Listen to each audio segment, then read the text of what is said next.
Bago natin simulan ang kwento, ay sana walang mag-skip ng ads.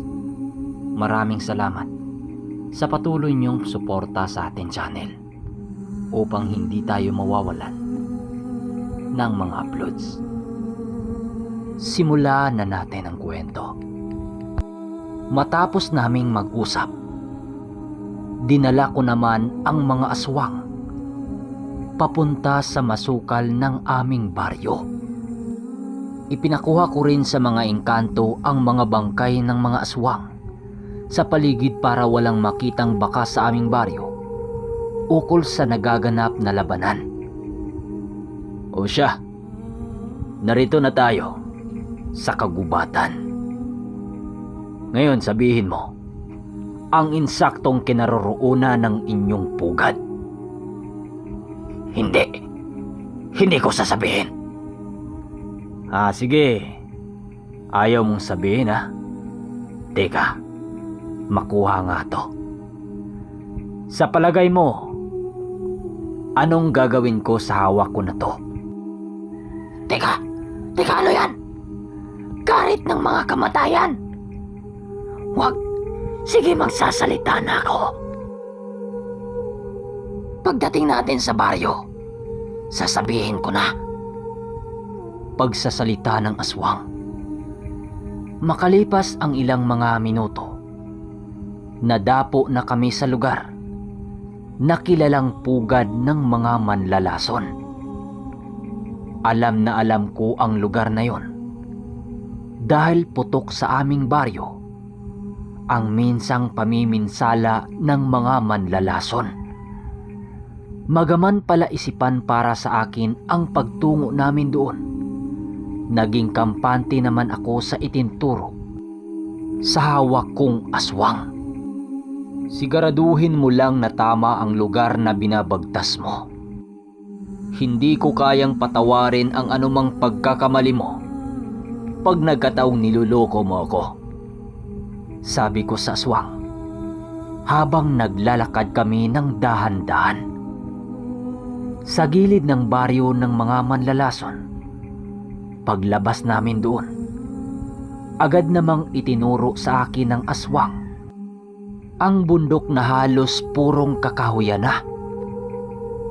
Diyan kami namumugad, pero ang aming gabunan at rena wala sa lugar na yan. Nais man kitang tulungan pero hindi ko kasi alam ang kasalukuyan nilang kinaroroonan ngayon. Paglalahad ng aswang habang tinuturo ang kakahuyan. Matapos ko yung marinig, agad ko namang inumpisahan ang paglalakad papaloob sa pugad ng mga halimaw.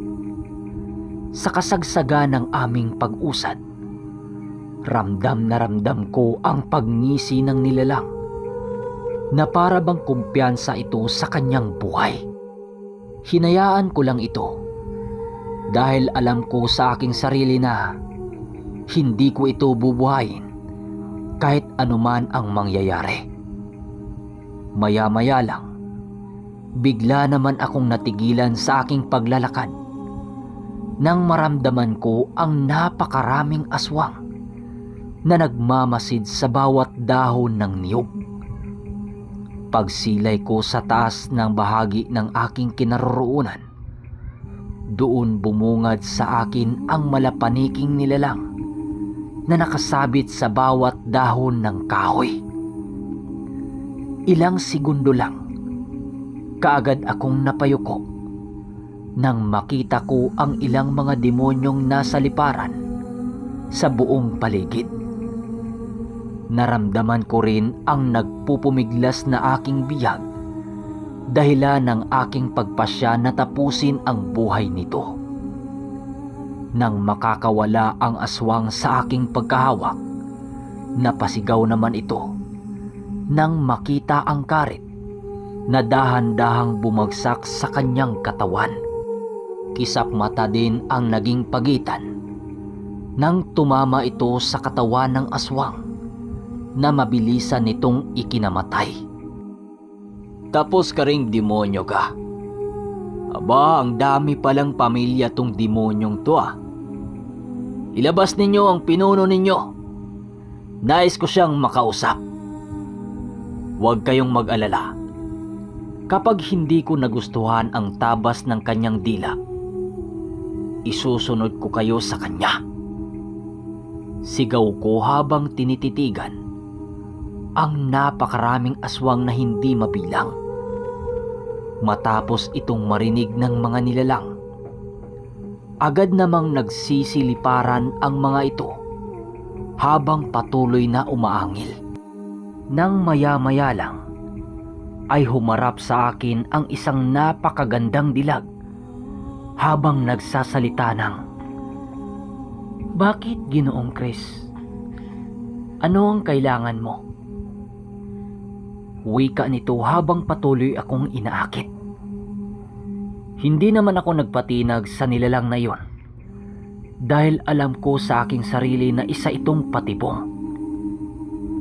"Ikaw ba ang pinakapinuno ng angka na ito?" "Oo, Chris. Ako nga. Bakit? May problema ka ba?" "Talagang magkakaproblema ka kapag nalaman ito ng aming rena." Nang akin itong marinig, ay ang pagtawag ko sa aking armas at kasabay nito ang aking pagsugod. Dahil sa aking ginawa, ay nagsipulasan ang mga aswang nang makita nila akong sumusugod. Hindi na noon nagawang makatakas ang babaeng aswang dahil nagawa kong mahawakan ang pakpak nito bago pa ito tuluyang makalipad. Nagsisisigaw pa noon ang pinuno ng mga aswang, pero hindi na ito sapat para makatakas sa aking mga kamay. Maya-maya lang ay umangil ito nang maramdaman niyang binaliko ang dalawa niyang pakpak. Agad ko ring itinaas ang hawak kong armas at mabilisang tinapyas ang pakpak ng aswang na babae. Sa puntong ito, wala nang nagawa ang aswang kundi ang magsisisigaw habang mabilisang dumadapa sa lupa. Lumapit na din ang iilan nitong kasama upang maaga siyang mailayo. Maya-maya lang ay ang pagkagulat ng lahat na naroon nang ilabas ko ang aking mutya ng durian. Lahat ng mga puno noon sa paligid ay nagsiyukuan na siyang ikinagulat ng mga nilalang. Ang iilang mahina ang loob na kasama ng demonyo, kasabay na lumuhod ng mga puno sa aking harapan mismo.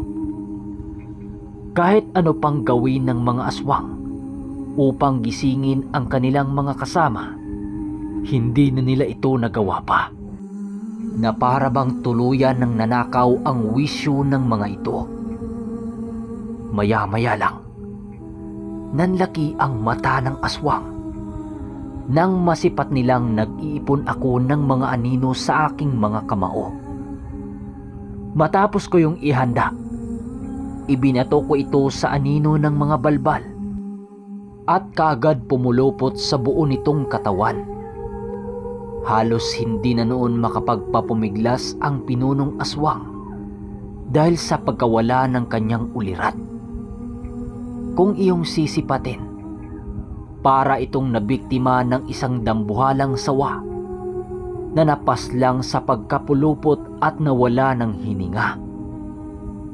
Habang hinihila ko ito, hindi naman nagpatinag ang ibang aswang sa paligid. Ang ilang aswang naman noon na malapit sa kanilang pinuno, pinilit sinira ang taling gawa sa anino para magawa lamang nila itong mapakawalan. Hindi ko naman ito hinayaan at agad akong nagsagawa ng mga hakbang. Mas lalo kong hinigpitan ang mga aninong nakahawak sa mga nilalang nang sa gayoy hindi ito basta-basta makasira o masira ng kahit na anong uri ng mahika. Sa pagpapatuloy ng pagpipesta sa akin ng mga halimaw, wala na akong nagawa kundi gamitin ang natatanging abilidad ng mutya. Nang aking makita na sumugod ito ng sabay-sabay, doon ko naman pinakawalan ang napakaraming anino ng puno na siyang mabilisang sumuot sa bawat kalamnan ng mga aswang na tinamaan ng mga ito.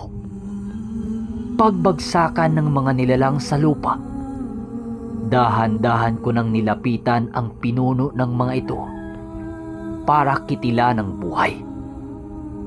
Habang nakatayo ako sa pinuno ng mga aswang, bigla namang lumapit sa aking paa ang isang tagasunod nito na para bang merong ipapahiwatig na mensahe. "Bakit?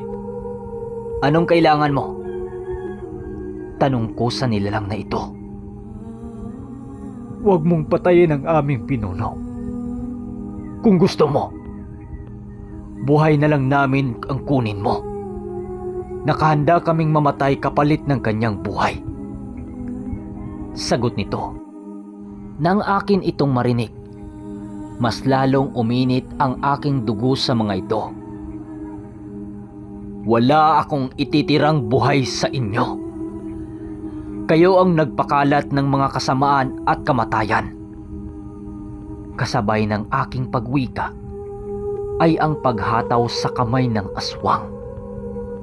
Paggulong ng kamay nito sa lupa, bigla naman itong nagsisisigaw dahil sa sakit na kanyang naramdaman.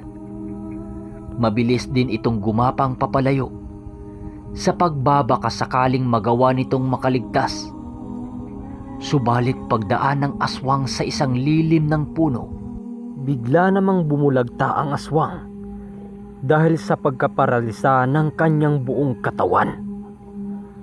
Nang aking mahawakan ang buhok ng pinuno ng mga aswang, agad ko itong itinaas upang makita ang kabuuhang mukha nito.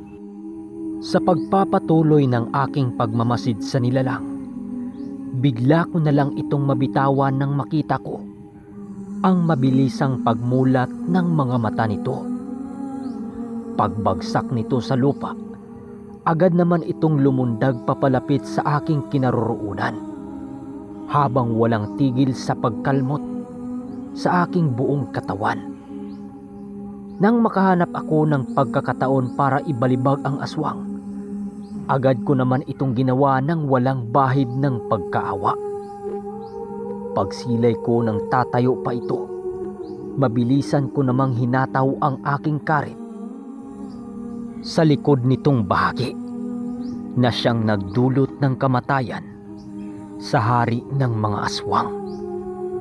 Magamat nagpupumiglas pa ito para iligtas ang kanyang buhay, wala na itong nagawa dahil sa pagbaon ng armas ng mga anghel sa batong kinalagpakan nito.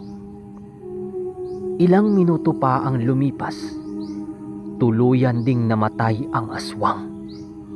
Walang kahit sino ang naging saksi ng pinuno ng mga aswang dahil ang lahat ng demonyo o elemento ng nasa lugar kasamang nahigop ng abilidad ng mutya.